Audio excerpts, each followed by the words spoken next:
Warhammer has become a hot topic that's been stirring up quite a bit of debate in the gaming and fantasy media communities in general. And even though there are said to have been several retcons to the franchise of Warhammer, the one that has been most recently on everyone's blowholes is the introduction of female Custodes, or custodians, which is a move that sparked discussions about lore integrity. You can see here that Warhammer official says, since the first of the 10,000 were created, there have always been female custodians. Really now? One of the fans mentions, I am a female player. I have Ultramarines, Orcs, Chaos Marines, and I collect various minis that I enjoy, like Grimaldus. From now on, I will be 3D printing. I will pirate your books and share them with all my friends for free. This pandering is insulting and condescending. So needless to say, these changes were very controversial. This might have something to do with Henry Cavill's Warhammer 40,000 Amazon project and Amazon having secured the rights to Warhammer 40,000, which in so saying might be the reason why it's so heavily trending at the time this video was created. Anyway, I like having discussions like this because a lot of people believe that the community around gaming and media as a whole has become infected with this need to disrespect lore, beloved franchises, and escapism, all in the name of avoiding offense. Your mere existence offends me. So I figured we can discuss the implications of the lore and community and the broader question of how diversity should be integrated into our beloved universes. I think it's healthy to ask the questions of whether or not this is in fact a step forward for inclusivity, or does it risk alienating the core fan base and diluting all the rich lore and the histories that have been carefully crafted over the decades for these franchises. What certainly doesn't help in closing the divide are articles like this one that criticize and demonize fans for voicing their concerns over what the fans perceive as a violation to the lore. So the headline reads, Warhammer 40,000 has slightly more women in it now, and the neckbeards aren't happy.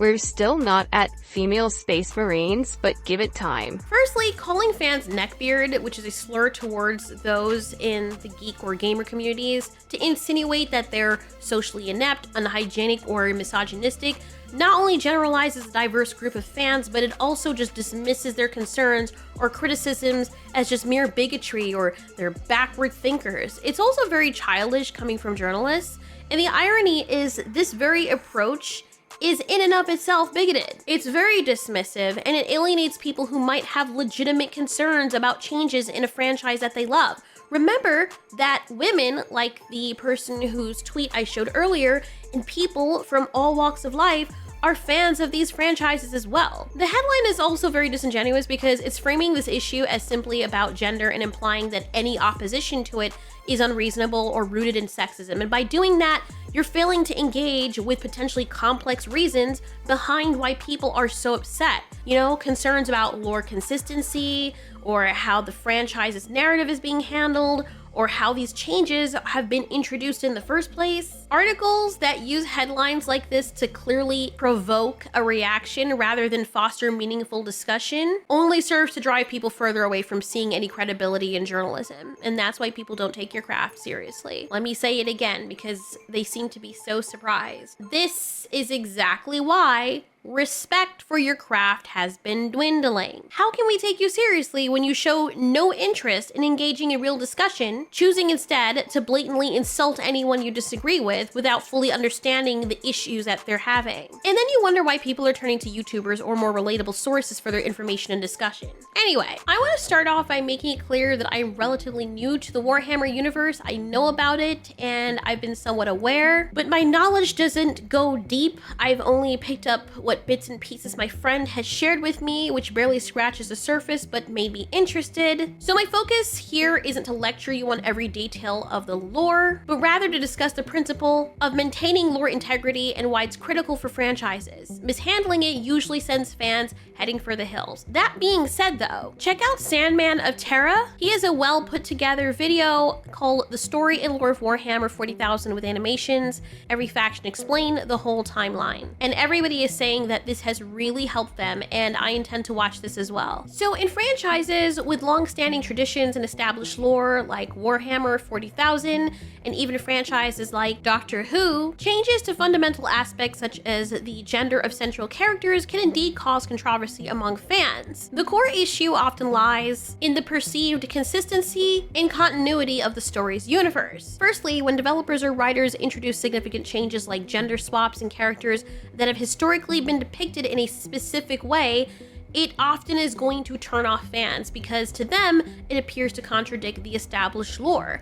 In this specific example, for instance, the Adeptus Custodes in Warhammer 40,000 lore have traditionally been described as an all-male brotherhood, elite warriors who serve as the Emperor's personal guards. Based on the universe, they've only ever been portrayed as male. So consequently, introducing female Custodes might be seen as a retcon that revises fundamental aspects of the story to fit modern inclusivity goals. People are going to perceive this as a rewriting of history rather than organically growing the universe. Secondly, the issue often involves how changes are communicated. If creators claim, "What's the matter with you people? Don't you remember? You're so silly. You just didn't know they've always been female Custodes," it can frustrate fans who are deeply familiar with the lore and know that there has been no prior mention of female members. And you can't blame the fans for feeling slighted and like the creators are disregarding their own established universe's history, which, yes, believe it or not, would feel very disrespectful to the material and to the fan base. I mean, you crafted a world that people have come to believe in and immerse themselves in, and then when you abruptly pull the rug out from under them and expect them to just accept it, they're gonna feel highly annoyed and slighted. And here's an example to illustrate this.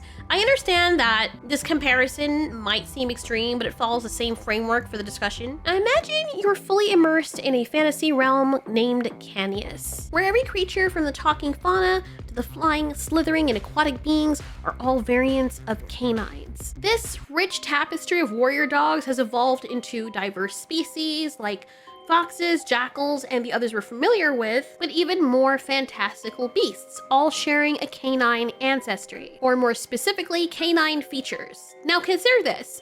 You've grown accustomed to a world steeped in canine lore. Sounds like a spec bio thing. But anyway, then following an update, you log in to find an abrupt shift. Goats have appeared everywhere. Motivated by a push for vegetarian representation, the familiar white dog that lived next door is now a white goat.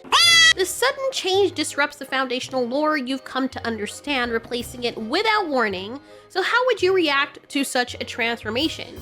Now you're seeing goats everywhere, and to you, it just doesn't make sense because it clashes with the established lore of Canius, this world that only has dog animals. To many, the outcry might seem overblown. You idiot neckbeard gamers are being snowflakes. Why get so worked up over something so trivial? What's wrong with you? You only get mad at stuff like this because you're very, very sad. Oh dear God. But here's the crux. This world was explicitly defined by its canine-centric ecosystem.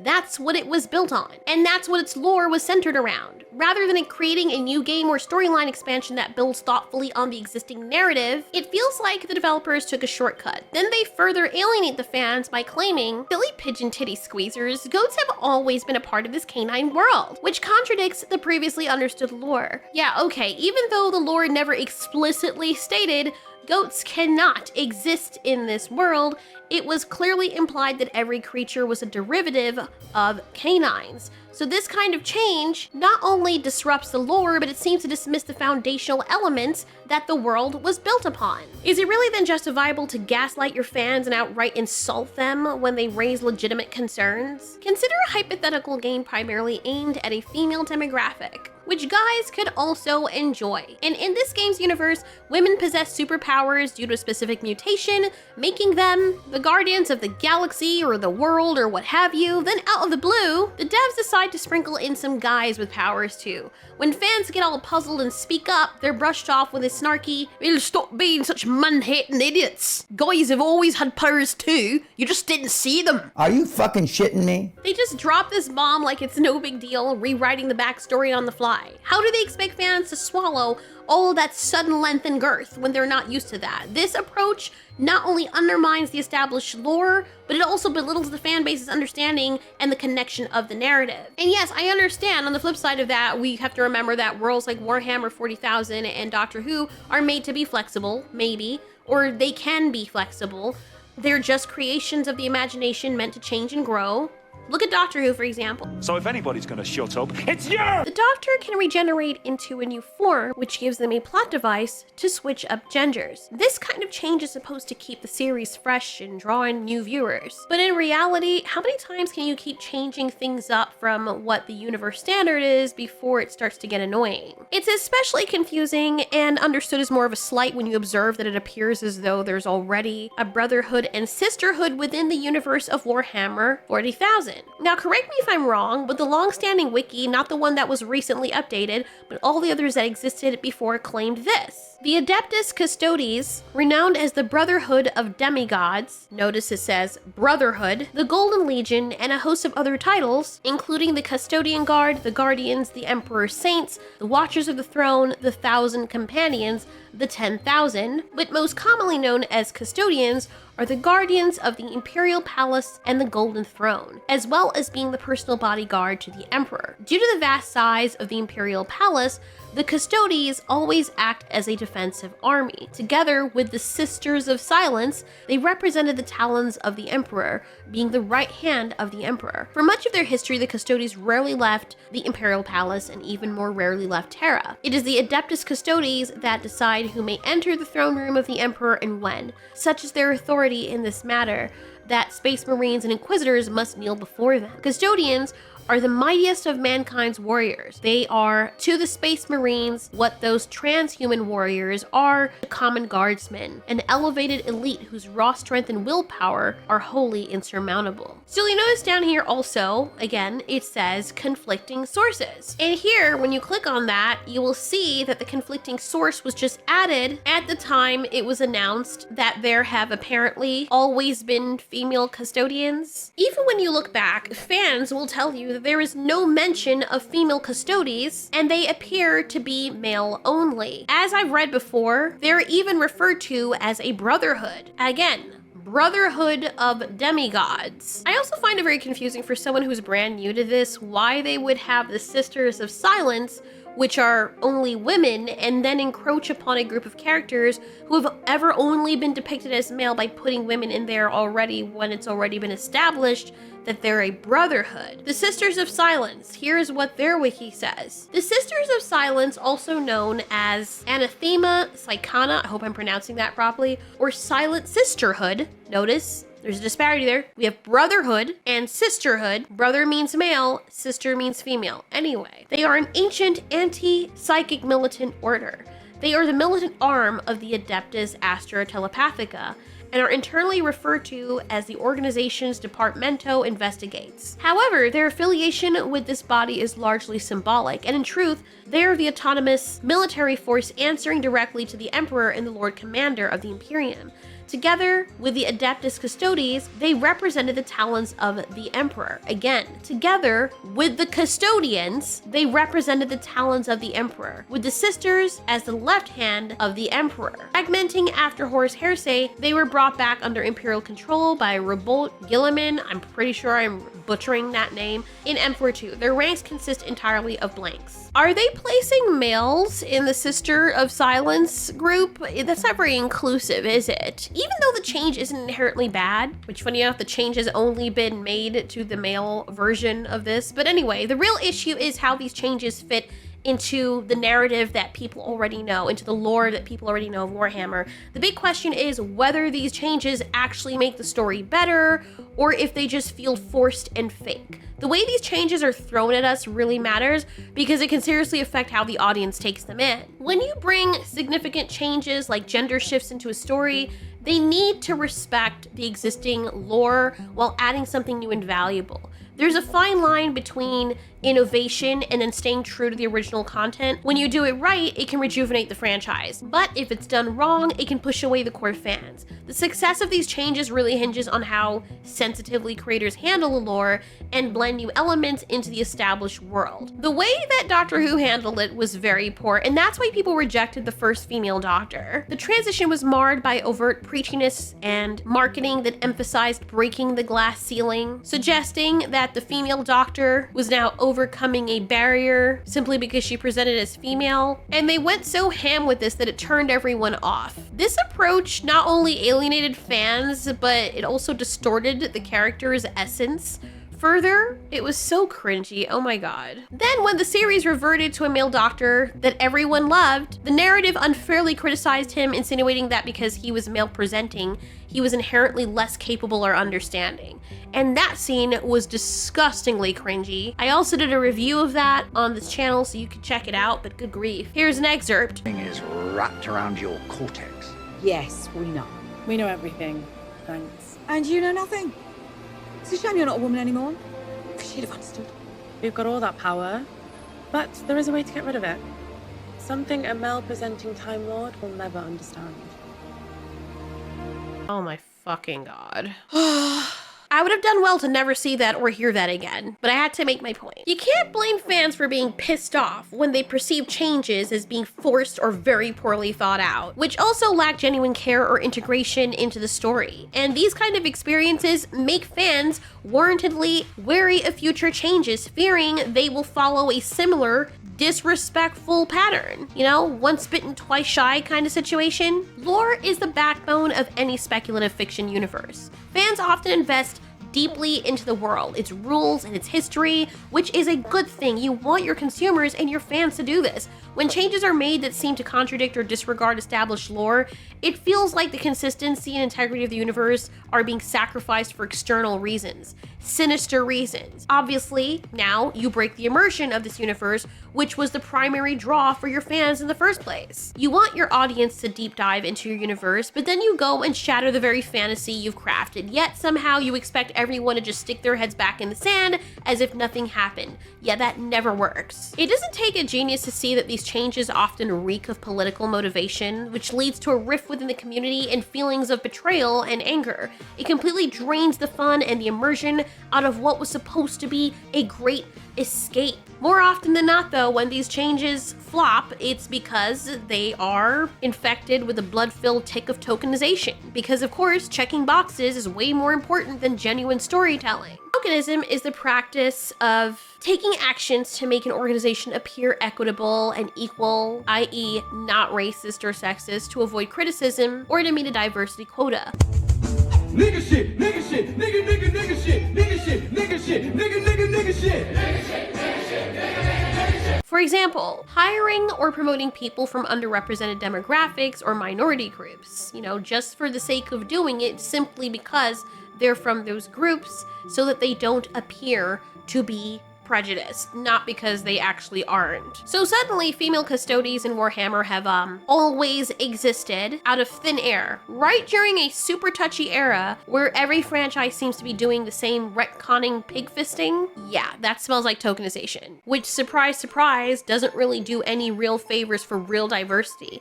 It doesn't just water down the story, it actually backfires on the whole representation thing. Instead of bringing meaningful inclusion, it turns a new demographic into something that feels like more like a nuisance. It ends up doing the complete opposite by making the tokenized demographic seem like some sort of blight on the community. Have you ever been in a situation when you're playing games with your friends and a younger sibling who's clearly too young for the game wants to join in because their parents insist on letting your sister play with you? Go play with your big brother. No, Ma, we're playing a game. No, let her play with you now. Yeah, I think we've all been there. You can't talk the way you want with your friends because your little sister is always threatening to tell Mom. You have to walk extra slow, you can't play as rough, or really play the game the way it's intended to be played with the older kids because your little sister has a problem with it and wants to boss you guys around, and if you don't listen to her, she's gonna tell mommy and daddy and get you in trouble. And now you feel like you can't even properly enjoy hanging out with your friends because this pest is always following you around, having been forced on you. And what ends up happening is the older kids start to resent this little sibling, never really accepting her, and just not wanting to play at all as a result, or maybe not even wanting to play with you either, because now you have this curse following you around. Now people may argue, you can just tweak the game so that everyone enjoys it. But that's not why his little sibling wanted to join in the first place. His little sister saw everyone else having fun, and that's what made her want to join. What she doesn't realize is that by forcing changes and elbowing her way in, she ends up dismantling the game until it's neither fun nor playable for even her. To which he would say, okay, good job. Now she's part of the game and now it sucks and nobody's having fun. Well, at least she's like part of your group now. It doesn't matter if you're not having fun, just as long as she gets to be part of it, because she's a girl. This is exactly what's happening in the gaming and film industries. Game developers and movie studios are forcing changes not because it enhances the story or the gameplay, but because they're caving to external pressures. And when fans start believing that changes are made solely to appease rather than to genuinely improve or evolve the story, then understandably they begin to question everything. The skepticism can really strangle the creative freedom of those that are behind the scenes, turning genuine innovation into something fans view now with doubt and suspicion. As a result, storytelling suffers if the narrative has to be contorted to accommodate diversity changes that don't fit organically. And this also leads to poor quality stories that don't really resonate as well with audiences, and that leads to a decline in fan engagement and then commercial success. I mean, a more natural way to do this would be to introduce the female characters and roles adjacent to the Custodes, which would probably ease fans into the Oh, wait. Oh. Oh, well, they kind of already did that, didn't they? With the Sisters of Silence, did they not? Like I said, I don't know everything about the lore of Warhammer, but if they wanted to uncover some forgotten or secret order sanctioned by an emperor or something, they could add that without simply dismissing everyone by responding with the very elementary and caustic, well, they've always existed. Make it less about them being females and more about them being well-rounded characters with their own motivations, backgrounds, and arcs that tie naturally into the main storyline, not forced. Actually spend some of that money to hire the best when it comes to narrative construction. And here's another interesting point of view. I know, it's a crazy notion that people never really consider. So, sometimes, just bear with me here, just sometimes, deep down in my heart, it's okay to not change anything at all. Sometimes it's okay to just let the lore remain. Now, the reason I say this is because I doubt that if it were an all-female group, they would want inclusivity by adding males. I just highly doubt that. And the article I presented earlier went on to say, since Warhammer 40,000's 10th edition was released last year, each of the Wargames factions has been getting the traditional rules refreshed in the form of a new codex book. The latest deals with the Adeptus Custodes, genetically engineered bodyguards of the Emperor, so gigantic that they make Space Marines look weedy. They also happen to be Henry Cavill's army of choice. There are 10,000 of them, and in the past, they've only ever been depicted as men. In this latest iteration, shock, horror, at least 2 of the Custodes are women. You done lost your damn mind. When you get your damn mind, you call me. Yes, it's okay for people to feel shock and horror when something that has been long-standing lore or implied as long-standing lore is changed. It's understandable why people would be upset about that, especially in the way it was handled. For example, if I'm playing a horse game where my mounts have always been horses and then suddenly I find out that cows have been implemented into the game, it's gonna break me out of the immersion of it being a horse breeding and racing game, especially when it has always ever been about horses. Now, understandably, some people might not take too much issue with this, and that's fine, but it's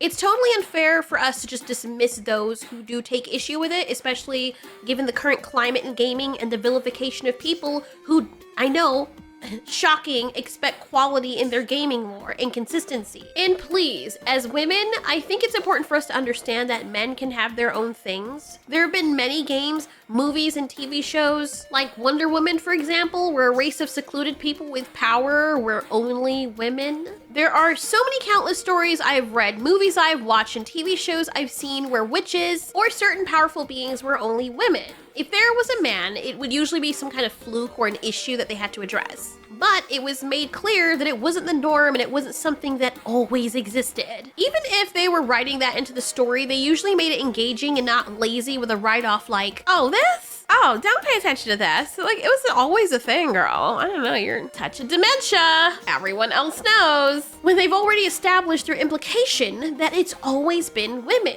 Women should be allowed to have their thing, and men should be allowed to have their thing as well. We never see any female franchises getting overhauls for boy versions, but every boy-focused franchise that we've seen usually gets a special custom section for females, even though females are able to enjoy what boys enjoy too without expecting it to change. Personally, as a female, if I know there's an all-male group in a game or a movie or a TV show and the lore is already established, I am not insecure enough to think this is somehow a slight against all women because the video game lore states that this specific group of space bodyguards just happen to have swinging hot dogs between their pillars of steel. Down here, the article acknowledges the practice of retconning, which is retroactive continuity where previously established facts or lore in the storyline are adjusted or just completely changed or thrown out as if it's some kind of minor adjustment. For dedicated fans though, retconning feels like this ultimate betrayal. It alters their whole understanding of the universe that they're invested in, that they paid money to enjoy, and sometimes it negates the relevance of the previous lore that they cherish. Like, what was the point of even investing in that lore if this had always been like this from the jump? And by casually mentioning, is this a retcon? Yep, and it won't be the last.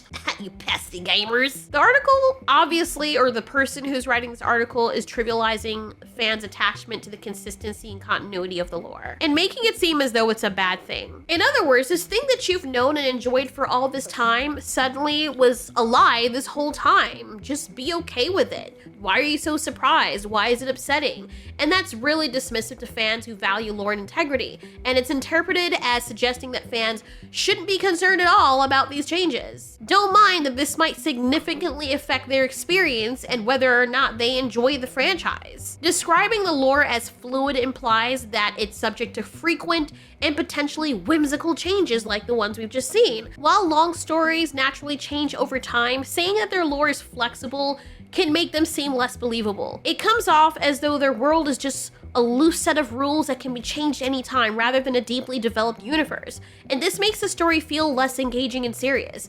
If we're to treat all beloved franchises this way, wouldn't that lessen their impact? What is the point of building stories when everything can be so fluid and change? While that fluidity isn't always a bad thing in and of itself, trivializing what fans see as a significant change or disrespect to the lore and the franchise makes it hard for anyone to want to invest in anything. Why should they respect the material if the creators themselves don't? They really respected the lore for the Sisters of Silence though, haven't touched those. Look, I get it that these journalists or some people might not understand what's the big deal of people being so upset with something so minor of a change in the lore of Warhammer, but lore stability in fictional worlds plays a very important role, similar to the consistency that we rely on in the natural laws and societal structures of our own world. Imagine if fundamental aspects of our daily existence, such as gravity, the passage of time, or social norms, suddenly and unpredictably changed. You drop your plate and it falls up instead. You take a step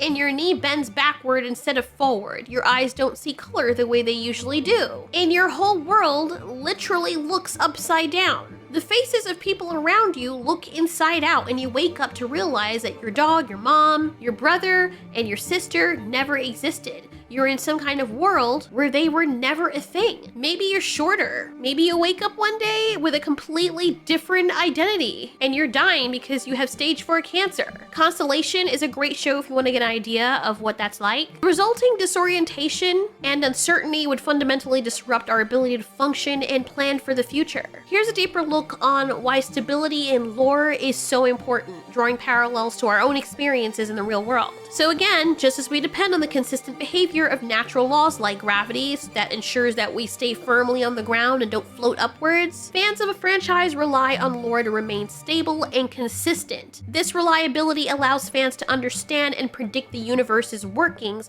which fosters engagement with the story. If gravity just all of a sudden was very unpredictable from day to day, our basic tasks and our general way of life would become so chaotic and stressful. So, similarly, if the foundational rules of a fictional universe were to change without clear reason, it would leave fans feeling bewildered and disconnected in the same way we would feel if that really happened in the real world. It would then be understandable why people lash out the way they do when it comes to the world that they've come to escape in. Our understanding of the world and our place within it gives us a sense of security. We trust that the world will behave tomorrow as it did today, which is essential for mental and emotional stability too. So in fictional narratives, when lore is stable, it builds a similar trust between the creators and the audience. If fundamental truths about our world were to change abruptly, the sun didn't rise in the east anymore, it would erode our trust in the consistency of our environment. When the lore is altered so much, it can similarly erode trust in the narrative and make it hard for fans to feel secure in their understanding, but also, more importantly, would break them completely out of the immersion of this world. Lore provides similar context within a fantasy universe.